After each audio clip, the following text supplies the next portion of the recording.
मैं आपको ये जो है वो इन्फॉर्म करना चाहता हूँ कि प्लीज़ जितने भी दिन रह गए हैं अब क्लासेस शुरू होने में आपकी, तो एनी हाउ आप वो अपना जो होमवर्क है उसको कंप्लीट करें, और जब आप स्कूल आएँ तो आपका तमाम होमवर्क कंप्लीट हुआ होना चाहिए, ताकि आगे किसी प्रॉब्लम में नहीं हो या आप पीछे नहीं रह जाएं। जिन बच्चों ने काम कंप्लीट कर लिया है वो आगे स्टडी शुरू कर देंगे, और आप काम में जो बिजी रहेंगे, जिस वजह से आपकी आगे का जो चैप्टर या स्टडी जो है ना वो डिस्टर्ब हो सकती है। तो काइंडली आप अपने इन जो आपके पास अभी मजीद कुछ दिन है उसमें आप अपना इस चैप्टर, अपना होमवर्क, रिमेनिंग होमवर्क को कंप्लीट कर लें।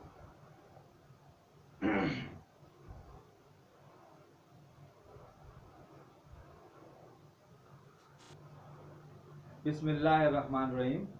हमारा आज का जो लेक्चर है बेसिकली एक टोटल रिव्यू लेक्चर है, क्योंकि कुछ दिन के बाद जो है हमारी क्लासेस स्टार्ट होने वाली हैं। तो मैंने सोचा कि हम अपना पूरा जो सिलेबस हमने ऑनलाइन पढ़ाया है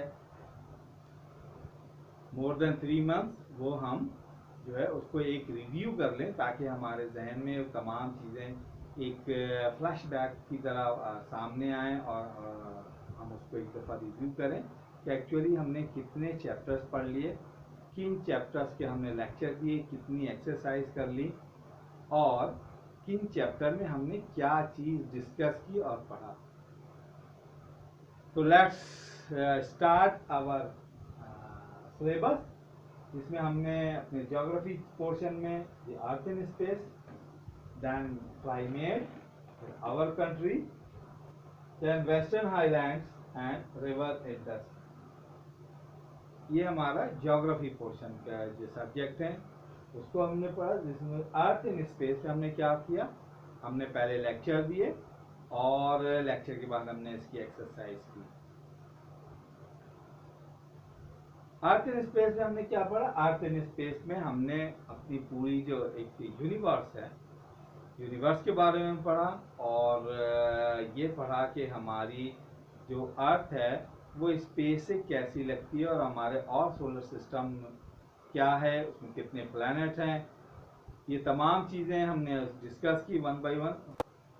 और हमने इसमें ये पढ़ा कि अर्थ जब हम स्पेस में जाते हैं, जो चीज़, जो मशीन या जो मशीन हमें स्पेस में लेके जाती है, हम उसे क्या कहते हैं, रॉकेट कहते हैं, स्पेसशिप कहते हैं। और जो लोग उसमें जाते हैं स्पेस में या किसी प्लैनेट पे, लेट्स सपोज अगर मून पे गए, तो जो साइंटिस्ट होते हैं उनको हम एस्ट्रोनॉट्स कहते हैं, और जो मशीन हमें उस स्पेसशिप से उस सरफेस पे लेके जाती है किसी भी प्लैनेट के, उस मशीन को हम प्रॉप्स कहते हैं। इस तरह की हमने जो है वो डिस्कस की, जो टर्म्स यूज़ की जाती हैं स्पेस में अंदर।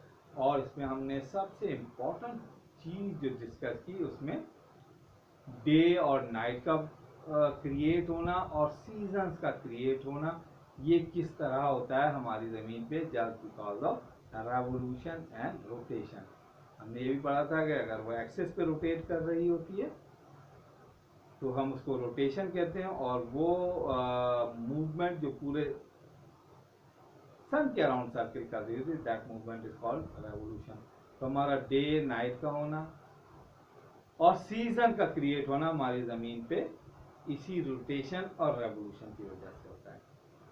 अच्छा, एक और चीज़ जो सबसे इम्पोर्टेंट हमने इस चैप्टर में की थी, वो क्या चीज़ की थी, एक टेस्ट लिया था, जो कि बहुत सारे बच्चों ने उसको टेस्ट दिया। और मैं अभी एक बार फिर रिमाइंड करा देता हूँ कि उस टेस्ट के नंबर जो हैं, वो जिन बच्चों ने अटेम्प्ट किया वो उसको उसका बेनिफिट लाजमी ज़रूर मिलेगा, और वो मिड टर्म के जो एग्ज़ाम है उसमें वो नंबर इंक्लूड होंगे। इसके अलावा जिन बच्चों ने कॉपीज़ चेक करवा दी, होमवर्क अपना प्रॉपर, और उसको जो चेक करवाते रहे टाइमली, उनको उसके नंबर मिलेंगे, क्योंकि उन्होंने अपना काम एफिशिएंसी और बहुत ही रिस्पॉन्सिबिलिटी के साथ किया। तो उसको, उन बच्चों को उस रिस्पॉन्सिबिलिटीज़ के नंबर भी मिलेंगे। और जिन बच्चों ने वो टेस्ट अटेम्प्ट नहीं किए, ऑब्वियसली वो ये 5 मार्क्स जो है लूज कर गए, और इसी तरह कॉपी वर्क का नंबर भी उन्हें नहीं मिल सकेंगे। हम ग्रेजुअली बार बार कहते रहे कि कॉपीज और होमवर्क जो है वो सबमिट करवाएं। बहुत सारे बच्चों ने करवाया, बहुत सारे बच्चों ने इसको सबमिट नहीं कराया और सीरियस नहीं लिया, हालांकि हमने बता दिया था कि इसके नंबर काउंट होंगे। और अभी भी आप लोगों के पास जितने दिन है क्लासेस ओपन होने में, आपके पास टाइम है, और होमवर्क लेक्चर्स में जो है वो आपके पास है। चैनल पे जिस सब्जेक्ट का आपने काम नहीं किया, उस चैनल पे आपको सब्जेक्ट और होमवर्क क्लास वर्क आपके पास है, आप जैसे उसको देखें और उसको कॉपी डाउन कर लें। इतना इजी और सिंपल काम है, ये आप ज़रूरी क्लासेस स्टार्ट होने से पहले कर लें। ठीक, तो ये एक हमारा टेस्ट और कॉपी डाउन का जो है वो कॉपी और होमवर्क का जो मार्क्स था वो मैंने आपको बताया। इसके बाद हमने अवर क्लाइमेट पढ़ा था, जिसमें हमने क्लाइमेट में क्या पढ़ा था, क्लाइमेट पाकिस्तान में कितनी टाइप्स के क्लाइमेट होते हैं, कितने क्लाइमेटिक रीजन्स होते हैं, और अगर रेनी क्लाइमेट है या विंटर है, स्नो है, कितने कौन कौन से एरिया में कौन सा क्लाइमेटिक रीजन है। अगर हमारा कोस्टल एरियाज है, यानी वो जो समंदर के किनारे इलाके हैं, उनका टेम्परेचर कैसा होता है, जो माउंटेनियस इलाके हैं उनका टेम्परेचर कैसा होता है, जो प्लेन एरिया है पाकिस्तान के उनका कितना ज़्यादा टेम्परेचर होता है, या डेजर्ट और कितने डेजर्ट हैं और क्या। और सबसे इम्पोर्टेंट एक हमने एक क्लाइमेट पढ़ा था जो जिसे हमें मॉनसून कहते हैं, और उस मॉनसून में जो एक रेनफॉल का सिस्टम है उसको हमने डिस्कस किया था। पाकिस्तान में जो रेन्स होती है उसका रीज़न क्या होता है, समर में जो रेन्स होती है उसका क्या रीज़न होता है, और जो विंटर में रेन होती है उसका क्या रीज़न होता है। ये चीज़ें हमने इस चैप्टर में डिस्कस किया था। बहुत ही इम्पोर्टेंट एक अच्छा चैप्टर था, जो हमारे जिसे हमें डेली लाइफ में हमारा जो है वो सामना होता है, हम उसको डील करते हैं अपनी डेली अपनी रूटीन लाइफ में। वो तमाम चीज़ें हमने क्लाइमेट में डिस्कस की थी। इसके बाद हमारा एक चैप्टर था आवर कंट्री।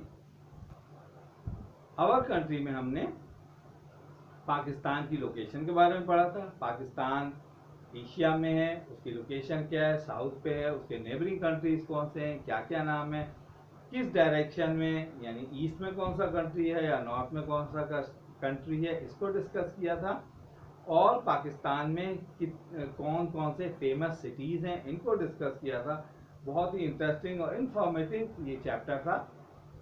इसके बाद हमने जो चैप्टर पढ़ा था दी वेस्टर्न हाईलैंड, ये पाकिस्तान की जो जोग्राफिकल एक स्टेट है उसको हमने डिस्कस किया था कि पाकिस्तान का जो वेस्टर्न एरिया है, जो ईरान और अफगानिस्तान और नॉर्थ में चाइना तक जो वेस्टर्न बॉर्डर लगते हैं, वो पूरा हाईलैंड या माउंटेनियस रीजन है। उस माउंटेनियस रीजन में हमने पाकिस्तान में कितनी उसको डिवीजन है, कितनी तरह से डिवाइड किया गया है, और जो एक्सट्रीम नॉर्थ एरिया है वहाँ पे पाकिस्तान की हाईएस्ट और दुनिया की सेकंड हाईएस्ट माउंटेन है यानी K2, और दुनिया की 3 बड़ी माउंटेन रेंज है वो पाकिस्तान में मिलती हैं, कराक्रम, हिमालय और हिंदुकुश। इसके अलावा हमने दूसरी माउंटेन रेंजेस पढ़ी थी, यानी सब माउंटेन रेंज, और जिसमें से किस माउंटेन रेंज में से कौन सा रिवर होता है कहाँ पे, उस जैसे किरसन माउंटेन रेंज जो बिल्कुल साउथर्न साइड पे है, वहाँ से हब रिवर और जो है वो लियारी रिवर वहाँ से निकलते हैं, हमने ये डिस्कस किया था। उसके बाद ये तमाम माउंटेन रेंज ग्रेजुअली साउथ में अरेबियन सी तक जाती है, इसको हमने डिस्कस किया था वेस्टर्न हाईलैंड, और उसमें क्या मिनरल्स होती हैं या एग्रीकल्चर या इरिगेशन वेजिटेशन किस टाइप की होती है, इस चैप्टर में हमने इन तमाम चीज़ों को डिस्कस किया था। इसके बाद जो हमने चैप्टर डिस्कस किया था वो था river Indus and its plain, यानी वो, और जो पिछला चैप्टर था द वेस्टर्न हाईलैंड, इसमें हमने ये कहा था वेस्ट पाकिस्तान के वेस्ट में जो सारा माउंटेनियस एरिया है, वाइल जो ईस्टर्न साइड है, यानी वेस्टर्न साइड माउंटेनियस है और ईस्टर्न साइड जो है वो प्लेन एरिया है, और यहाँ पे तमाम जो एग्रीकल्चर होती है वो पाकिस्तान की इसी रीजन में होती है। तो इस चैप्टर में the river Indus and its plain, ये समझे हमने ईस्टर्न साइड को डिस्कस किया था इस चैप्टर में, कि पाकिस्तान के जो तमाम रिवर हैं, यानी इंडस रिवर, और पंजाब में जो 5 रिवर हैं वो दूसरे जो रेनी रिवर होते हैं, सीजनल रिवर होते हैं, वो कैसे आते हैं और किन किन एरियाज में वो आते हैं। वो 5 जो रिवर हैं इंडस रिवर में कहाँ पे जो है ना वो उसमें एंटर होते हैं, और इंडस रिवर कब एंड होता है, यानी अरेबियन सी में कहाँ पे, पाकिस्तान के किस इलाके में अरेबियन सी में एंटर होता है। इस तमाम चीज़ों को हमने डिस्कस किया था। और जो ईस्टर्न साइड है यानी इंडस रिवर का जो प्लेन एरिया है पाकिस्तान का one of the largest agriculture area, और वो है बहुत थोड़ा 37 पॉइंट समथिंग परसेंट है, बट पाकिस्तान की जो बेस्ट एग्रीकल्चर रीजन है वो यही है। और यहीं पे हम जो कॉटन करते हैं सदर्न पंजाब में और कुछ एरिया में, तो पाकिस्तान जो है 6 लार्जेस्ट कॉटन का प्रोड्यूसर है। और अगर इससे ज़्यादा होती तो हम बहुत बड़े अमाउंट में कॉटन प्रोड्यूस करते। इसी तरह शुगर केन और बीट हम एक बहुत बड़े अमाउंट में जो है वो प्रोड्यूस करते हैं। इसी हमारा ईस्टर्न साइड यानी रिवर इंडस और उसका प्लेन एरिया जो है वो है। और हमने इसमें ये भी पढ़ा था कि जो प्लेन एरिया वो माउंटेन से जो फर्टाइल सॉइल आती है इन्हीं प्लेन एरिया में आती है, और जब रिवर का जो फ्लो है वो स्लो हो जाता है तो वो केनाल्स के ज़रिए इसी फार्म लैंड यानी एग्रीकल्चर लैंड तक आती है, और फिर वो फर्टाइल सॉइल से हमारी जो है क्रॉप्स बहुत अच्छी होती है। इसके बाद हमने जो अपना पोर्शन था हमारा सोशल स्टडीज का, वो था कम्युनिकेशन। इस चैप्टर में हमने डिस्कस किया था कम्युनिकेशन में कि कम्युनिकेशन कितनी टाइप्स की होती है। 1 बाय 1 हमने तमाम जो चैप्टर था उसको डिस्कस किया था, जिसमें post office, television, newspaper, email, internet, जो लेटेस्ट हमारे मीन्स ऑफ कम्युनिकेशन है उनको डिस्कस किया था, जिसमें टेलीविज़न और रेडियो ये तमाम चीज़ें जो थी वो हमने डिस्कस की थी।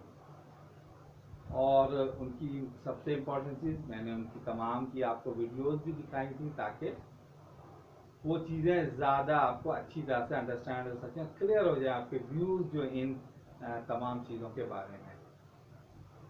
इसके बाद हमने जो हिस्ट्री पोर्शन में पढ़ा था आवर पास्ट, जिसमें आवर पास्ट यानी पाकिस्तान का वो एरिया जो एंशिएंट हिस्ट्री रखता है, जिसमें इंडस वैली सिविलाइजेशन है।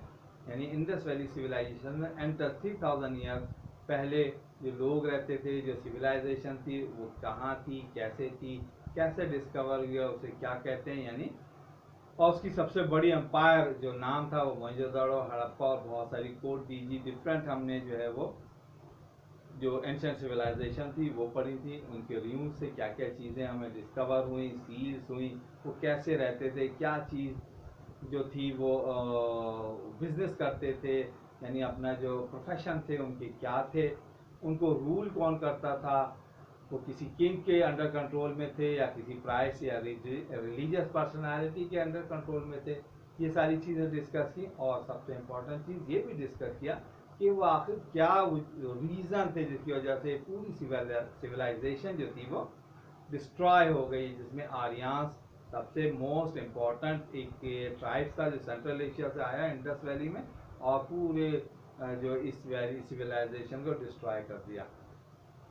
इसके बाद हमने रिलीजन एंड लैंग्वेजेस ये चैप्टर पढ़ा था, जिसमें पाकिस्तान में जितने भी रिलीजन हैं उनको डिस्कस किया था, जिसमें इस्लाम, क्रिश्चियनिटी, सिखिज़म, हिंदुज़म और बुद्धिज़्म, इनको हमने डिस्कस किया था। इनके बारे में हमने पढ़ा था, इनका रिलीजियस बुक क्या है, रिलीजियस पर्सनालिटीज़ क्या हैं, इनका फाउंडर क्या है, इन तमाम चीज़ों के बारे में हमने डिस्कस किया था। और लैंग्वेजेस यानी जो पाकिस्तान में लैंग्वेजेस बोली जाती हैं उनको 1 बाय 1 डिस्कस किया था। पाकिस्तान की जो नेशनल लैंग्वेज है उसको डिस्कस किया गया था, और पाकिस्तान का जो नेशनल या नेम है उसको हमने बताया था कि जो आपका official name, official language, official religion है पाकिस्तान का वो क्या है, और जो दूसरी लैंग्वेजेस जो बोली जाती हैं पाकिस्तान में उनको हमने डिस्कस किया था। इस तरह से आज हम अपने के लेक्चर में हमने अपने पूरा एक रिव्यू किया है, जिसमें हमने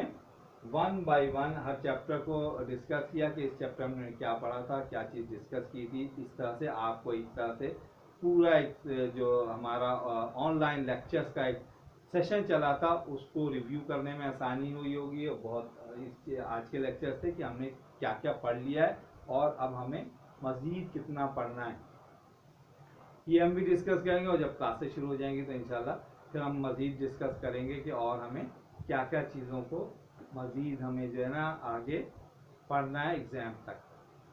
होप ये जो लेक्चर है आपके एक रिव्यू लेक्चर था और इस लेक्चर से जो है वो एक अच्छा रिव्यू मिल गया होगा आप लोगों को। Thank you.